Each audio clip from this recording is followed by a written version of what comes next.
बिस्मिल्लाहिर्रहमानिर्रहीम। तो आज मैं आपको एक गमला दिखाऊंगी जिसमें ये पर्सिलीन प्लांट लगे हुए हैं और इसमें कुछ गलतियां हैं जो कि आपने कभी भी नहीं करनी। ये हाइब्रिड जो है ना पर्सिलीन प्लांट है। हाइब्रिड का मतलब होता है दो कलर्स वाला। तो ये जो है ना येलो और रेड कलर के फ्लावर्स वाला पोर्टुलाका प्लांट का पोट है। और इसमें कुछ गलतियां हैं जो जिसकी वजह से पौधों की जड़ें गलने का मसला इस पर आ रहा है। तो पोट खोलकर मैं आपको बताऊंगी कि वो क्या चीज़ है जिसकी वजह से हमारे पौधे ख़राब हुए हैं। तो सबसे पहले इसे हल करने का तरीका मैं आपको बता देती हूँ। अगर आपके पौधे पर जो है ना मीली बग्स लगे हुए हैं और या फिर जो है ना इस तरीके का मसला है जड़ों के गलने का, तो आप किस तरीके से इस को सेव कर सकते हैं और अपने उस गमले को या इस पॉट को बेहतरीन कर सकते हैं। और कौन कौन सी गलतियां हैं जो आपने नहीं करनी कभी भी पोर्चुलाका या पर्सिलीन प्लांट को लगाने से पहले। अच्छा, हाइब्रिड पोर्टुलाका प्लांट में होता ये है कि इसके जो स्टेम्स होती हैं वो थोड़ी सी बड़ी होती हैं। और जो है ना इसमें सबसे बड़ा जो मसला है ये आप देख सकते हैं जो मैंने निकाला है।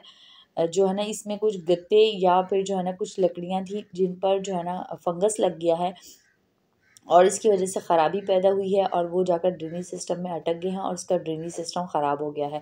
तो ये मसला था जो सबसे ज़्यादा असर करता है फूलों वाले पौधों के लिए या उन पौधों के लिए जिनमें पानी नहीं खड़ा होना चाहिए और पानी ज़्यादा नहीं होना चाहिए उन्हें।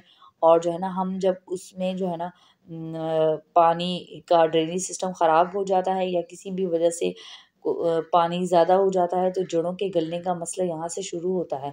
और ये पर्चुलाका प्लांट या पोर्टुलाका या पर्सलीन या 9 o'clock प्लांट ये सभी में इस तरीके का हो सकता है। इसीलिए आपने ख्याल रखना है कि ड्रेनेज सिस्टम इसका अच्छा हो। और जब मौसम तब्दील होता है तो जो है ना बहुत सारी बीमारियां आती हैं इन पौधों पर, ख़ास कर जब नया सीज़न शुरू होता है या सीज़न ख़त्म होता है तो इन पौधों को काफ़ी ज़्यादा मसाइल का सामना करना पड़ता है।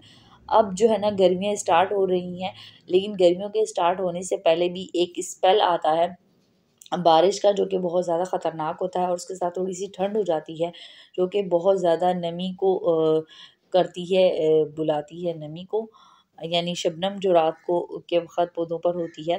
तो इन चीज़ों से हमारे पौधे ख़ासकर फूलों वाले पौधे मुतासिर होते हैं और ये फंगस की तरफ लेकर जाते हैं पौधे को।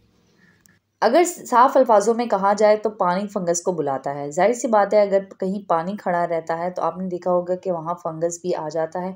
जब कीड़ पतंगे वगैरह आते हैं तो ये भी फंगस को अक्सर सबब बनते हैं, क्योंकि ये जगह जगह बैठते हैं और फिर आकर हमारे पौधों पर आते हैं तो ये फंगस को दावत देते हैं। तो इन तरीकों से आप जो है ना बचा सकते हैं। और अगर आपने किसी किस्म की भी जो है ना हल्दी का छिड़काव कर दिया इसके ऊपर तो फिर जो है ना इस तरह के कीड़े वगैरह नहीं आएंगे और पौधों पर फंगस का अटैक भी कम हो जाता है। तो आपने हल्दी का छिड़काव कर लेना है इस पर, या फिर जो है ना इस तरीके का काम करना है जो मैं कर रही हूँ। अच्छा, ये जो इन्फेक्टेड पौधा था, ठीक है, इस पर मिली बग्स भी काफ़ी ज़्यादा लगे हुए थे। तो आपने मिली बग्स से पौधों को बचाना है और इस तरीके से सारे लीव उतार देने हैं।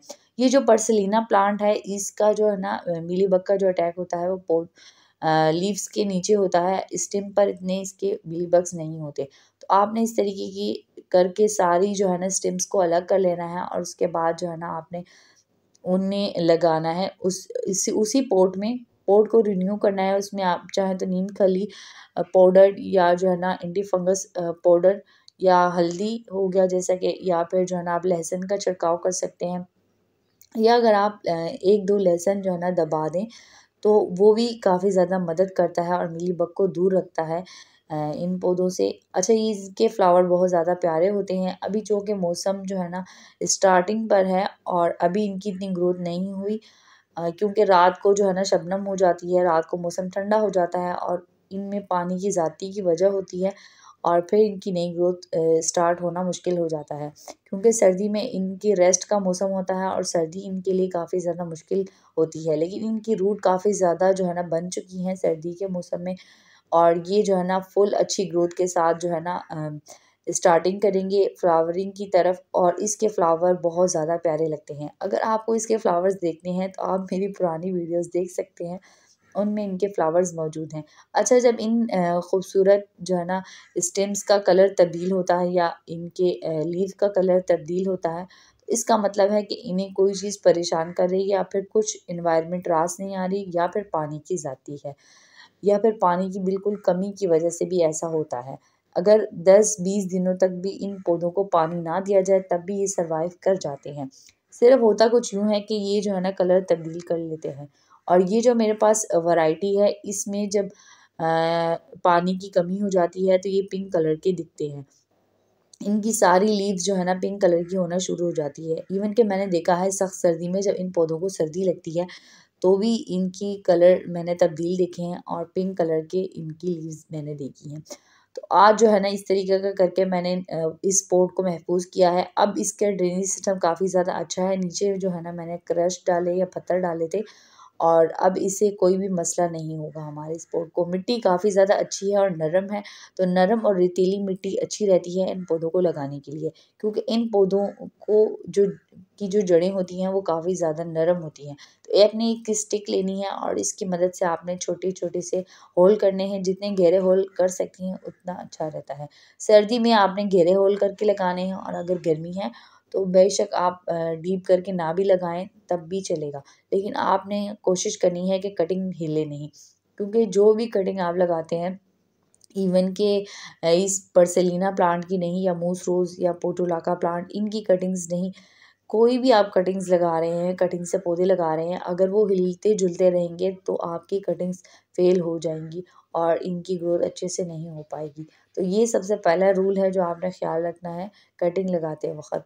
और दूसरी बड़ी बात ये होती है कि पानी जब आप कटिंग लगा लेते हैं उसके बाद आपने अच्छा ख़ासा पानी देना है पॉट को और इसके बाद जो है ना आपने पानी नहीं देना।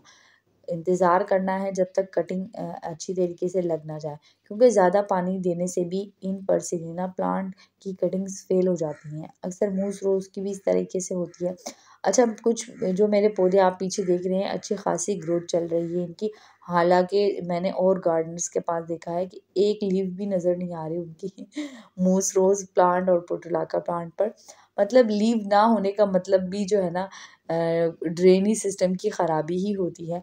और वो मज़े से दिखा रहे होते हैं कि इसकी कटिंग कर लें, इसे सेव कर लें। तो ये बहुत अच्छी बात है, कटिंग करने से पौधे को काफ़ी ज़्यादा हद तक आराम मिलता है और जो है ना वो मरते नहीं हैं बल्कि बच जाते हैं और अक्सर सर्दी में ऐसा होता है, तो आपने इन चीज़ों का ख़्याल रखना है। अच्छा, फ्लावरिंग के लिए इसमें क्या करना चाहिए, तो वही फ्लावरिंग के लिए इसे सख़त धूप की ज़्यादा ज़रूरत पड़ती है। इस तरीके से आपने अगर रूट्स हैं तो गोल-गोल करके इसे जो है ना आपने रखना है। रूट के साथ ही आप इसे लगाएँगे तो इनकी ग्रोथ काफ़ी ज़्यादा अच्छे से और जल्दी स्टार्ट होगी। वैसे अगर आप चाहें आम कटिंग भी लगा सकते हैं और ये जल्दी से ही रूट में तब्दील हो जाती हैं। तो आपने इन्हें जो है ना ख़्याल रखना है कि बारिश इन पर ना लगे, क्योंकि बारिश की ज़्यादती या पानी की ज़्यादती इनको बर्दाश्त नहीं होती और इनकी जड़ों के गलने का मसला शुरू हो जाता है। तो जो है ना आपने इस तरीके का ख़्याल रखना है अपने इन पौधों को। अच्छा, हम कराची वाले जो है ना मूस रोज़ या पोर्टुलाका प्लांट इस तरह के पौधे बहुत ज़्यादा लगाते हैं अपने घरों में, क्योंकि हमारे यहाँ गर्मी रहती है ज़्यादातर और सर्दियाँ यहाँ पे इतनी आती ही नहीं हैं और अगर आती हैं तो थोड़े अरसे के लिए होती हैं। इसीलिए हम इस तरह के पौधे ज़्यादा लगाते हैं। और जो गाँव की साइड लोग होते हैं वो गुलाब के पौधे या और पौधे काफ़ी ज़्यादा शौक से लगाते हैं। तो वजह इनकी एनवायरनमेंट है, मतलब वहाँ पर जो है ना काफ़ी ज़्यादा ठंड होती है और अच्छा मौसम होता है वहाँ का और वहाँ फंगस का अटैक इतना नहीं होता किसी चीज़ पर, पौधों पर भी नहीं। इसलिए वहाँ के लोग जो है ना गुलाब के पौधे लगाते हैं। तो अब मैं आपको फर्टिलाइज़र बनाना सिखाऊँगी। अच्छा, किचन वेस्ट की मदद से आप जो है ना लिक्विड फर्टिलाइज़र बना सकते हैं अपने मूस रोज़ प्लांट के लिए, अपने और गार्डन के पौधों के लिए। तो इस तरीके से मैं जो है ना फर्टिलाइज़र बनाती हूँ। अपने किचन वेस्ट को आपने किसी भी जो है ना बोतल में डालना है। बोतल के ढक्कन में आपने कील की मदद से बहुत सारे सुराख करने हैं और जो है ना इस तरीके से आपने सारे के सारे जो है ना डाल दें। इसमें मैंने लीव डाली थी पहले, आप चाहें तो नीम की लीव भी डाल सकते हैं। नीम के जो पत्ते होते हैं वो काफ़ी ज़्यादा जो है ना कीड़ों को भगाने में मदद करते हैं। तो आप अगर उन्हें बीच में शामिल करेंगे या इस तरीके का नीम का लिक्विड फर्टिलाइज़र बनाकर पौधों को देंगे तो आपके पौधों पर कभी भी मीलीबग्स का अटैक नहीं होगा।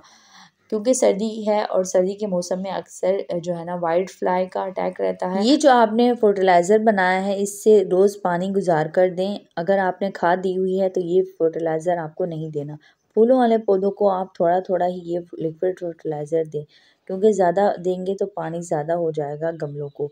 ये जो मैं बतर लगा रही हूँ मूस रोज प्लांट के पोट में, ये जो है ना बरसात में पानी खड़ा ना हो इसलिए लगा रही हूँ। और नीचे फंगस जमा होता है पौधों पर, तो उनसे बचे रहते हैं। वीडियो अच्छी लगी हो लाइक करें, शेयर करें, कमेंट करें। नेक्स्ट वीडियो के लिए अल्लाह हाफिज़।